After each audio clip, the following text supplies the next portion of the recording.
नमस्कार दर्शक बंधु पुणी थे आपण मानक आमर चैनल उत्कल न्यूज स्वागत। दर्शक बंधु एवं राज्य सरकार तरफ राज्यर समस्त शिक्षक शिक्षयित्री मानक आसीगला एक बड़ खुशी खबर।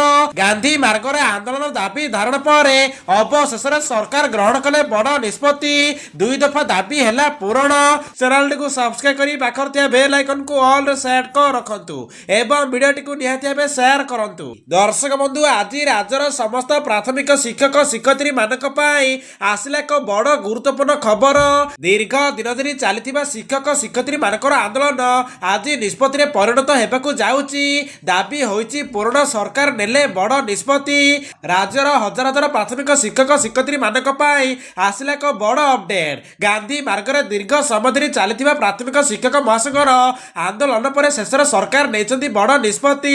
दुई दफा मुख्य दाबी को केन्द्र कर होइतिबा आंदोलन आज सफल होईची।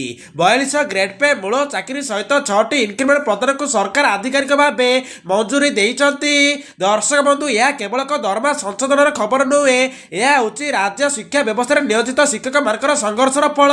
दीर्घ दिन धरी प्राथमिक शिक्षक शिक्षयित्री माने निज दाबी ने सरकार द्वारा को जाउतिले। न्यायसंगत दरमा चाकरी स्वीकृति भविष्य सुरक्षा ही थिला एही आंदोलन मूल उद्देश्य। आंदोलन समय शिक्षक शिक्षयित्री माने स्पष्ट करथिले जे 42 ग्रेड पे मूल चाकरी सहित 6टी इनक्रिमेंट तांकर अधिकार।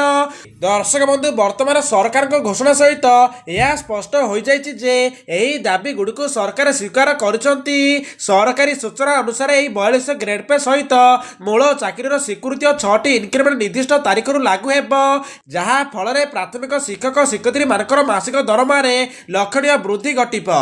तेबे दर्शक बंधु 42 ग्रेड पे 6टी इनक्रिमेंट प्रदान को नहीं सरकार तारीख घोषणा करछंती।